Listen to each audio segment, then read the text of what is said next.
सुप्रभात। Chris Singh art channel आपका स्वागत करता है। आज की हमारी प्रस्तुति है बेटे बहू ने अपने भूखे पिता को धक्के मारकर घर से बाहर निकाला। उसके बाद जो हुआ उसे देखकर उनके होश उड़ गए।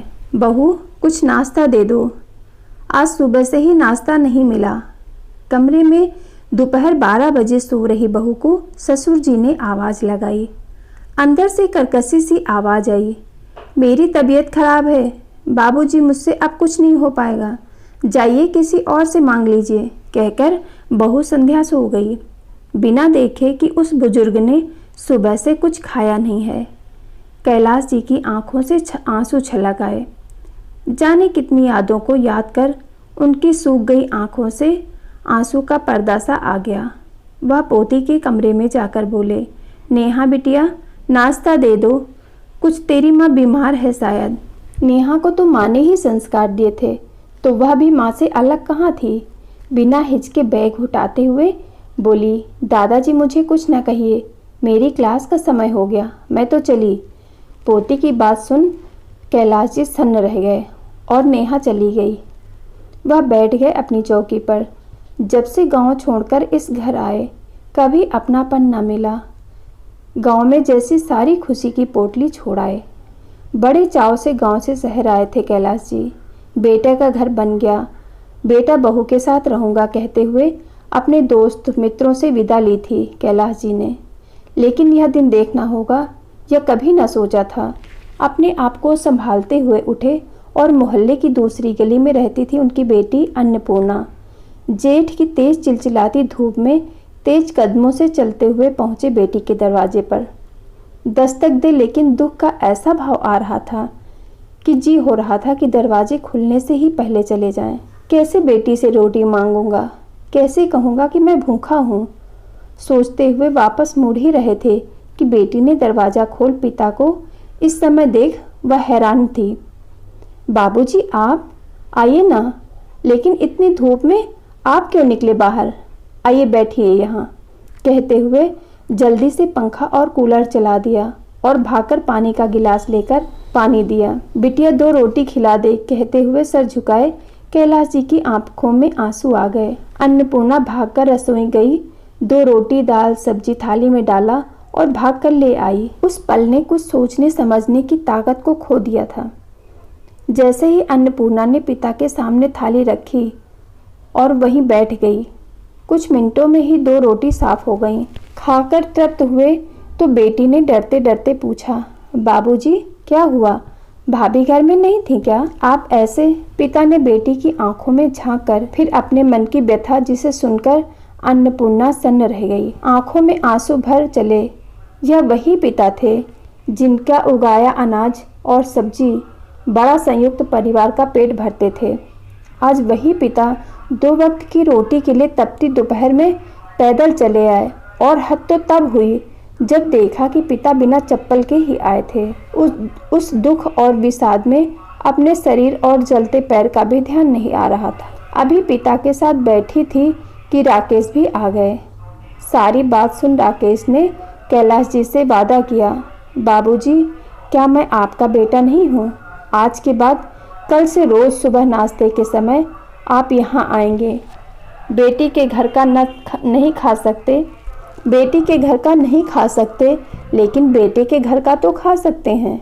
कैलाश जी की आंखों में आंसू बह चले तो राकेश जी ने उनका हाथ थाम लिया। बाबूजी, आप किसी बात का दुख न करें, बेटी है यह आपकी, और सब कहते हैं ना कि बेटियां बड़ी होकर माँ बन जाती हैं, तो चलिए देखते हैं कि आपकी बेटी मातृत्व के दायित्व का निर्वाह करती है या नहीं।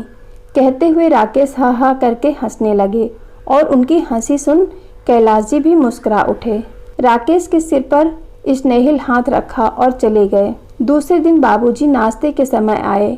अन्नपूर्णा देखकर खुश हो गई। बाबूजी का हाथ थाम डाइनिंग टेबल पर बिठाया तो देखा बाबूजी ने सफ़ेद गमछे में छोटी सी गठरी पकड़ी थी। उसे देख अन्नपूर्णा ने कहा, बाबूजी क्या है गमछे में, लाइए रख दूँ, आप नाश्ता कर लीजिए। कैलाश जी ने वह गठरी खोल दी बेटी के सामने, जिसमें ढेर सारे फूल थे। ले बिटिया, रख दे पूजा की टोकरी में। दामाद जी को पूजा के लिए फूल चाहिए होते हैं ना, अब मैं रोज़ फूल ले आऊँगा। अन्नपूर्णा ने फूल लिए और आज उसे अपने पिता कमज़ोर नहीं बल्कि और मजबूत लगे, ठीक वैसे ही जैसे पहले वह सब भरण पोषण करते थे। आज ईश्वर के लिए फूल लेकर आए, इससे बड़ा और क्या हो सकता था। उन्होंने एक पिता के भाव को भी सहेजा था कि बेटी के घर खाली हाथ नहीं जाना चाहिए। उनके लाए फूलों से आज ईश्वर की पूजा कर राकेश भी खुश हो गए। ऐसे दिव्य अनुभूति उन्हें कभी नहीं हुई थी। बस फिर क्या था, रोज बाबूजी ठीक नाश्ते के समय फूल लेकर हाजिर हो जाते और अन्नपूर्णा उन्हें पेट भर नाश्ता कराकर तृप्त पिता को देख बेटी का कर्तव्य निभाती।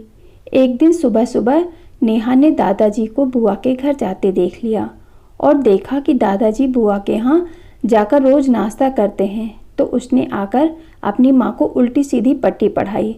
फिर क्या था, बहू ने अपने पति सौरभ से बाबूजी की शिकायत कर दी।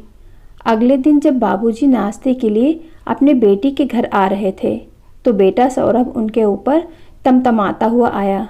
बाबूजी, आपको शर्म है या नहीं? यह सारी शर्म आपने बेच खा ली है। कैलाश बाबू बोले, बेटा शुरू शुरू में शर्म आई थी, लेकिन वहाँ अब मेरी बेटी नहीं मेरा बेटा भी रहता है, जो मुझे रोज नाश्ते पर पूरे आदर सम्मान के साथ बुलाता है। तुम लोगों की तरह नहीं, जो मांगने पर भी कुछ नहीं खाने को देते, यह भी नहीं देखे कि पिता पूरे दिन भूखा है। कैलाश बाबू इतना कहकर चलने ही लगे थे कि बेटे ने कहा, बाबूजी, लोग क्या कहेंगे कि बेटे बहू के होते हुए बेटी के घर खाना खाते हैं। कैलाश बाबू बोले, बेटा, यह तो तुम्हें पहले सोचना चाहिए था, जब तुमने अपने भूखे पिता को खाना देने से इनकार कर दिया था। इतने में बहू पूजा ने बाबूजी का सामान निकालकर बाहर फेंक दिया। बाबूजी, अगर आप जा ही रहे हैं तो अपना सामान भी साथ लेते जाइए। पूरे घर में दवाई की बदबू फैला कर रखते हैं, इसी वजह से मेरी सहेलियां भी मेरे घर नहीं आती। कैलाश बाबू बोले, बेटा, मैं इस उम्र में कहाँ जाऊँगा। बहू बोली, बाबूजी, जहाँ आप रोज नाश्ता करते हैं वहीं जाइए, अपने दूसरे बेटे के पास। हम आपको बर्दाश्त नहीं कर सकते। पहले ही आपको गांव से यहाँ लाकर बहुत बड़ी गलती कर दी हमने, अब और नहीं। इतने में राकेश जी और उनकी पत्नी भी वहाँ पहुँच गए। यह सोचकर कि पता नहीं आज बाबूजी को क्या हुआ, नाश्ते पर भी नहीं आए हैं। उन्होंने देखा तो सौरभ पिता का हाथ पकड़कर उनका सामान ले उन्हें घर से बाहर धकेल रहा था। इतने में कैलाश बाबू की बेटी ने एक जोरदार तमाचा सौरभ के गाल पर जड़ दिया। तुम्हारी हिम्मत कैसे हुई बाबूजी के साथ ऐसा व्यवहार करने की? अगर दोबारा ऐसा किया तो हाथ तोड़कर हाथ में दे दूंगी। मैं भूल जाऊंगी कि आप मेरे बड़े भाई हैं।